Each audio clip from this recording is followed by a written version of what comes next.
آپ دیکھ رہے ہیں ایون مشاعرہ میڈیا پر۔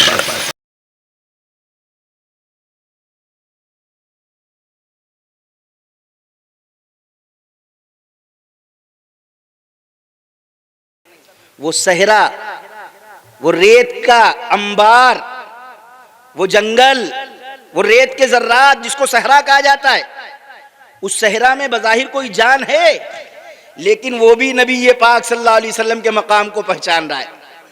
اس نے دعا کی اللہ سے، اے اللہ ہمارے سینے پر حضرت محمد صلی اللہ علیہ وسلم اور ان کے غلام آئے ہیں اور مجھے پانی پلانے کے لیے میسر نہیں، اے اللہ میرے اوپر سے تو بہت مرتبہ پانی گزرا، طوفان نوح کا پانی گزرا اور مختلف مواقع پر پانی کا انبار گزرا، اگر مجھے معلوم ہوتا کہ آپ کے آخری پیغمبر، آپ کے دلارے پیغمبر، پیغمبروں کے امام، رسولوں کے سردار حضرت محمد صلی اللہ علیہ وسلم اپنے غلاموں کے ساتھ آئیں گے تو میں کچھ پانی جمع کر لیتا اور ان کو پلا دیتا۔ اب تو پانی نہیں ہے، اے اللہ میں آپ سے دعا کر رہا ہوں، آپ پانی نازل فرمائیے۔ نبی کا مقام پہچان رہا ہے، نبی کی ذات پہچان رہا ہے اور دعا کر رہا ہے۔ ایک بہت بڑے شاعر گزرے ہیں، حفیظ جالندری رحمت اللہ علیہ، شاہ نامہ اسلام میں انہوں نے اس پورے واقعے کو نظم کیا ہے۔ اس پوری نظم کو تو میں نہیں سنا سکتا، لیکن چند اشعار آپ کے سامنے رکھوں۔ وہ کہتے ہیں یہ تشنہ لب جماعت یہاں پر رک گئی آ کر، یہ تشنہ لب جماعت یہاں پر رک گئی آ کر، دعا کی دامن صحرا نے دونوں ہاتھ پھیلا کر، دعا کی دامن صحرا نے دونوں ہاتھ پھیلا کر، اور پوری دعا کرنے کے بعد کہتا ہے خبر کیا تھی الہی ایک دن ایسا بھی آئے گا، خبر کیا تھی الہی ایک دن ایسا بھی آئے گا کہ تیرا ساقی کوثر یہاں تشریف لائے گا، خبر ہوتی تو میں شبنم کے قطرے جمع کر رکھتا، چھپا کر ایک گوشے میں مصفا حوض پر رکھتا، وہ پانی ان مقدس مہمانوں کو پلا دیتا، وہ پانی ان مقدس مہمانوں کو پلا دیتا، میں اپنی تشنگی دیدار حضرت سے بجھا لیتا، میں اپنی تشنگی دیدار حضرت سے بجھا لیتا، حضور ساقی کوثر میری کچھ لاج رہ جاتی، حضور ساقی کوثر میری کچھ لاج رہ جاتی، میری شرم عقیدت آج رہ جاتی۔ الہی اگر اب میرے دامن سے ہوائے گرم آئے گی، اگر اب میرے دامن سے ہوائے گرم آئے گی تو مجھ کو رحمت للعالمین سے شرم آئے گی، تو مجھ کو رحمت للعالمین سے شرم آئے گی۔ اور پھر وہ دعا کرتا ہے اللہ اپنے فضل سے وَيُنَزِّلُ عَلَيْكُم مِّنَ السَّمَاءِ، اللہ آسمان سے بارش نازل فرماتا ہے، صحرا دعا کر رہا ہے، اللہ بارش کر رہا ہے، اور پھر صحابہ اور صحابہ کے سب سے عظیم مربی اور صحابہ اکرام کی کل پونجی جناب محمد الرسول اللہ صلی اللہ تعالی علیہ وسلم اپنے غلاموں کے ساتھ پانی سے سیراب ہوتے ہیں، اور پھر نقشہ پورا جنگ کا بدل جاتا ہے، اور جبریل امین آ کر کہتے ہیں سَيُهْزَمُ الْجَمْعُ وَيُوَلُّونَ الدُّبُرَ، اے پیغمبر آپ کو خوشخبری ہو یہ مجمع پیٹ پھیر کر بھاگے گا اور آپ کے صحابہ کامیاب ہوں۔ فضائے بدر پیدا کر فرشتے تیری نصرت کو، فضائے بدر پیدا کر فرشتے تیری نصرت کو، اتر سکتے ہیں گردوں سے قطار اندر قطار اب۔ میرے عزیزوں، میرے بھائیوں، ہم کو اور آپ کو جناب محمد الرسول اللہ صلی اللہ تعالی علیہ وسلم کی تعلیمات کو سیکھنا ہوگا اور سیکھ کر عمل کرنا ہوگا، اور پوری دنیا کو یہ پیغام دینا ہوگا کہ محمد الرسول اللہ صلی اللہ تعالی علیہ وسلم کی تعلیمات میں سب کے لیے امن اور چین۔ اگر آج ہم نہیں اٹھے، آج ہم نے خواب غفلت میں اسی طرح زندگیاں گزارتے رہے تو بہت دن ہو گئے، کہتے ہیں لمحوں کی خطا صدیوں کی سزا بنتی ہے، ہماری غفلت کی تو صدیاں ہو گئی۔ خدا کے لیے مسلمانوں، میں آپ کے ساتھ سب سے پہلے اپنے آپ کو مخاطب کر رہا ہوں، بیدار ہو، اپنی صفوں میں اتحاد پیدا کرو، اپنے آپ کو فکری اعتبار سے، علمی اعتبار سے، اسباب و وسائل کے اعتبار سے مضبوط تر کرو، اور جناب محمد رسول اللہ صلی اللہ تعالی علیہ وسلم کے دین پر، شریعت پر مر مٹنے کا جذبہ پیدا کرو۔ اے غلام شہ کونین سنوار اپنا عمل، اے غلام شہ کونین سنوار اپنا عمل، آئینہ وقت کا پھر تجھ سے جلا مانگا۔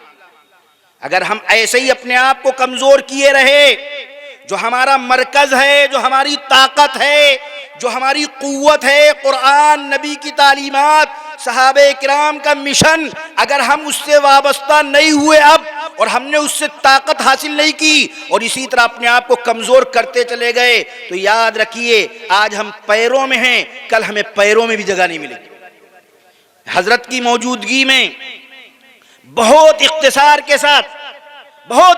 کے ساتھ ایک کام کی بات آپ کے سامنے رکھ دینا چاہتا ہوں، جو حاصل مطالعہ ہے، جو کچھ میں نے بزرگوں سے سنا اور سیکھا ہے، جو کچھ میں نے کتابوں میں پڑھا ہے، اور جو بھی مجھے تاریخ کے مطالعے کی توفیق ملی ہے، میں نے اس میں غور کیا، اور خود بھی اور بزرگوں اور مورخین کے نتائج پڑھے، تو یہ واضح حقیقت سامنے آئی، یہ واضح حقیقت سن لیجئے، یہ واضح حقیقت سامنے آئی کہ ہماری جو حالات آج ہے، ان حالات کے ہم مستحق ہیں۔ کوئی ظلم نہیں ہوا، ہم نے سب سے پہلے اپنے آپ پر خود ظلم کیا، ہم نے ظلم کیے جانے کے مواقع دیے۔ اللہ نے فرمایا لا تظلمون ولا تظلمون، نہ تم ظلم کرو نہ ظلم کیے جاؤ۔ ہم نے اپنے آپ کو کمزور کر کے اپنے اسلاف، بزرگان دین، اولیاء اللہ، اور اپنے مشن اور اپنے نجات کے طریقوں سے پیچھے ہٹ کر مواقع دیے۔ یاد رکھو، دنیا، یہ مورخین کی بات نقل کر رہا ہوں، دنیا باپ کے قاتل کو معاف کر سکتی ہے، باپ کے قاتل کو چھوڑ سکتی ہے، گھر اجاڑنے والوں کو نظر انداز کر سکتی ہے، ظلم و ستم کرنے والوں کو معاف کر سکتی ہے، لیکن ایک جرم ایسا ہے جس کی سزا مل کر رہی ہے قوموں کو، اور جس کا جتنا بڑا جرم اس کو اسی حساب سے سزا ملی، اور وہ جرم کیا ہے؟ وہ جرم اپنی بنیاد سے الگ ہو کر اپنے آپ کو کمزور کر لینا۔ بظاہر چاہے عمارت جتنی خوشنما ہو، لیکن جب بنیادیں کمزور ہو جاتی ہے تو وہ عمارت کمزور ہو جاتی ہے۔ جن قوموں نے اپنی بنیادوں سے سمجھوتا کر لیا، اپنی بنیادوں سے سمجھوتا کر لیا، اپنے کو کمزور کر لیا، پھر دنیا نے ان کو معاف نہیں کیا، پھر ان کو چھوڑا نہیں، پھر ان کو کسی طرح سے کسی نے یہ نہیں کہا کہ چلو چھوڑ دو۔ ایک بہت بڑا شاعر گزرا ہے، اس نے یہ مضمون نقل کیا بڑے عجیب انداز میں، اچھوتے انداز میں، اور علامہ اقبال نے اس کو نقل کیا ایسے انداز سے کہ آپ سب کے بات سمجھ میں آ جائے گی۔ بڑے عجیب انداز سے بات نقل کی۔ ایک بہت بڑا ادیب گزرا ہے، علماء جانتے ہیں، ابو الاعلی معری، بہت بڑا ادیب، بہت بڑا مفکر۔ اس کی بات ایک دوسرے مفکر علامہ اقبال نے نقل کی۔ میں وہی بات نقل کر دوں تاکہ مختصر وقت میں بات ہو جائے۔ بات سمجھنا اور پیغام تک پہنچنا آپ کی ذمہ داری۔ اس نے تو ایسا انداز اختیار کیا ہے جو لگتا ہے کہانی کا انداز ہے، لطیفے کا انداز، لیکن بڑا پیغام۔ وہ کیا پیغام ہے؟ علامہ اقبال کہتے ہیں کبھی گوشت نہ کھاتا تھا معری، کہتے ہیں کبھی گوشت نہ کھاتا تھا معری، پھل پھول پہ کرتا تھا ہمیشہ گزر اوقات۔ گوشت نہیں کھاتا تھا، سبزی ساگ کھاتا تھا۔ کہتے ہیں کبھی گوشت نہ کھاتا تھا معری، پھل پھول پہ کرتا تھا ہمیشہ گزر اوقات۔ ایک دوست نے بھونا ہوا تیتر اسے بھیجا، ایک دوست نے بھونا ہوا تیتر اسے بھیجا، شاید کہ وہ شاطر اسی تدبیر سے ہو مات۔ ہم لوگ بہت ایسے اتفاق آتے ہیں، بڑھیا کھانا کوئی کھلانا چاہ رہا ہے، مولانا صاحب کھا لیجئے، ارے نہیں بھوک نہیں لگی ہے۔ ہوتا ہے کہ نہیں ہوتا ہے؟ آپ سب کی زندگی آئیے کھانا کھا لیے، بھوک نہیں لگی۔ اب اس نے کیا کیا؟ کھانا لے آیا بہترین قسم کا، اب کھول کر رکھا، اب جب بھانپ وہاں اٹھنے لگی، اب کہا اچھا آ جائیے، اب یہ تو لاؤ دو چار نیوالے کھائی لیں۔ پھر تو معری صاحب گوشت نہیں کھاتے، تو اس نے کیا کیا؟ گوشت نہیں، ایک بھونا ہوا تیتر اسے بھیجا، شاید کہ وہ شاطر اسی تدبیر سے ہو مات۔ یہ خوان تر و تازہ معری نے جو دیکھا، یہ خوان تر و تازہ معری نے جو دیکھا، کہنے لگا وہ صاحب غفران اللزومات۔ غفران اللزومات اس کے دیوان کے نام۔ یہ خوان تر و تازہ معری نے جو دیکھا، کہنے لگا وہ صاحب غفران اللزومات، اے مرغ کہ بیچارہ ذرا یہ تو بتا، اے مرغ کہ بیچارہ ذرا یہ تو بتا تیرا وہ گناہ کیا ہے، یہ ہے جس کی مکافات۔ تم نے کون سا گناہ کر دیا، کون سا جرم کر دیا کہ آج تمہیں بھونا گیا اور پلیٹ میں سجا کر میرے سامنے رکھا گیا ہے تاکہ میں تجھے چبا کر کھاؤں۔ اے مرغ کے بیچارہ ذرا یہ تو بتا تیرا وہ گناہ کیا ہے، یہ ہے جس کی مکافات۔ آپ بتائیے کہ وہ بھونا ہوا تیتر کچھ بول سکتا ہے؟ وہ زندہ ہوتا تب بھی نہ بول پاتا، سمجھا پاتا۔ اس کو سمجھانا اور اس کو بلانا نہیں ہے، ہمیں اور آپ کو پیغام دینا ہے، ہمیں اور آپ کو سمجھانا ہے۔ اے مرغ کے بیچارہ ذرا یہ تو بتا تیرا وہ گناہ کیا ہے، یہ ہے جس کی مکافات۔ اب مرغ تو کچھ نہیں بول رہا، اس لیے خود آگے کہتا ہے افسوس صد افسوس کہ شاہی نہ بنا تو، افسوس صد افسوس کہ شاہی نہ بنا تو۔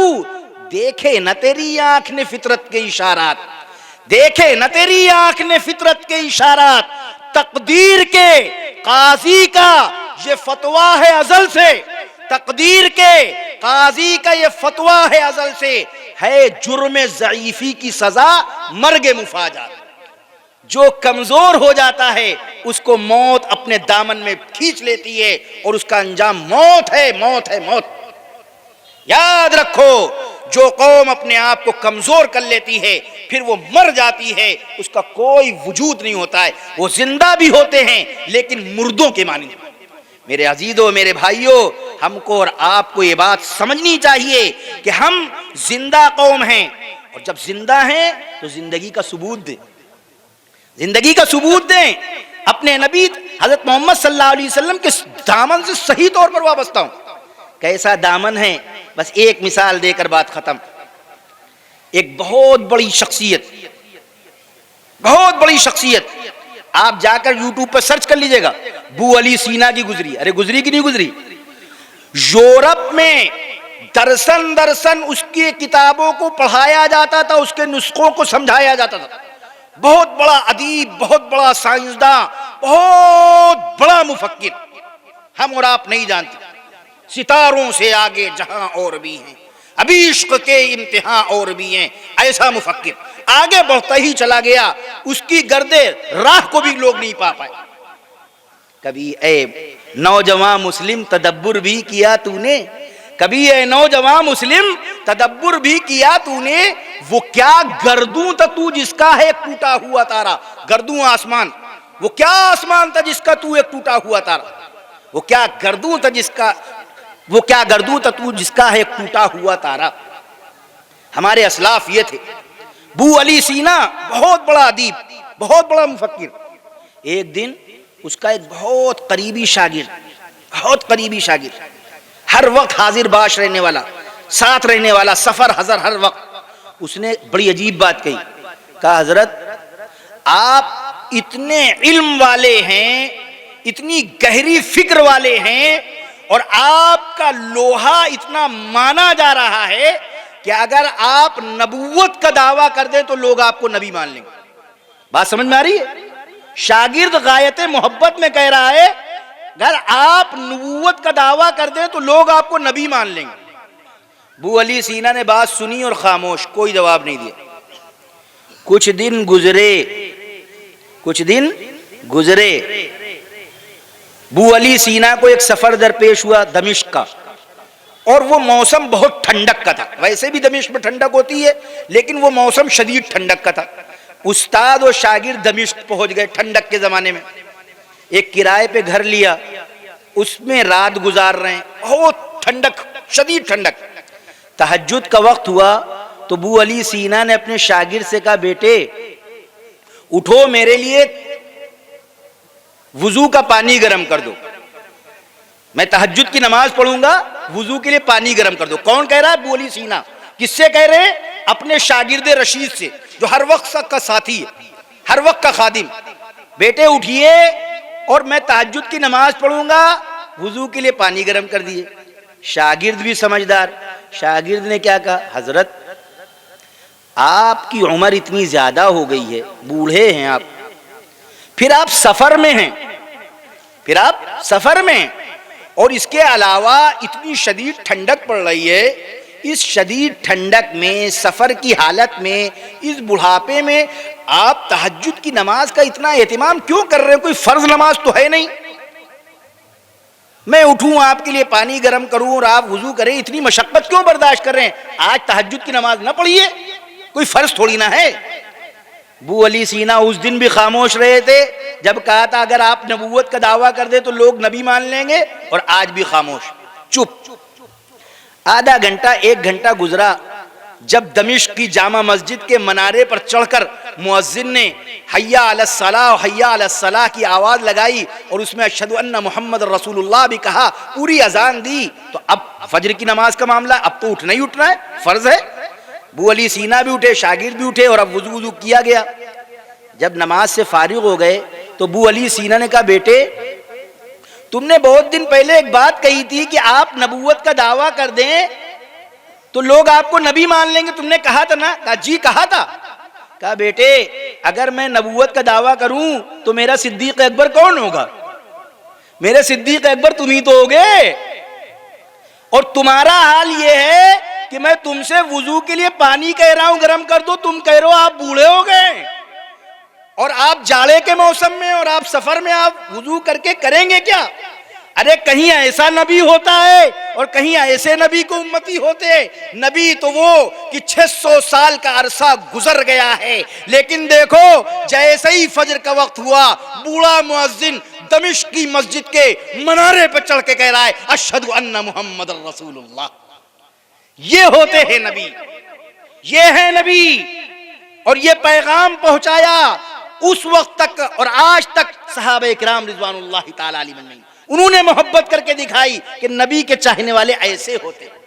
میرے آقا تیرے جلووں کی زو انجمن انجمن، میرے آقا تیرے جلووں کی زو انجمن انجمن، تیرا ذکر مبارک چمن در چمن۔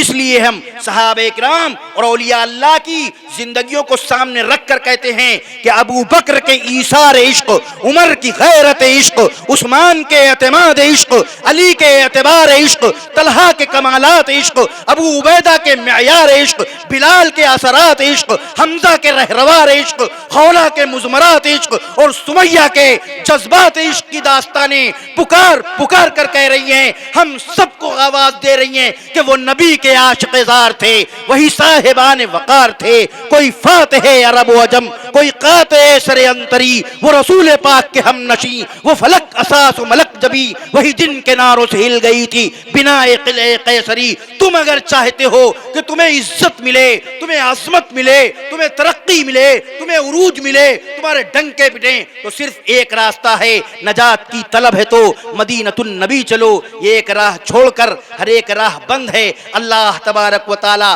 ہمیں اور آپ کو دین کی سمجھ عطا فرمائے، نبی پاک صلی اللہ تعالی علیہ وسلم کی تعلیمات کو سمجھنے اور پورے عالم تک اس کو صحیح طور پر پہنچانے کی توفیق عطا فرمائے۔ وآخر دعوانا الحمدللہ رب العالمین۔ انشاءاللہ آخری نشست کے بعد تفصیلی دعا ہوگی۔ سبحان اللہ بحمدہ، سبحانک اللہم بحمدک، ونشہد ان لا الہ الا انت، ونستغفرک ونتوب الیک۔ سبحان ربک رب العزة عما یصفون، وسلام علی المرسلین، والحمد للہ رب العالمین۔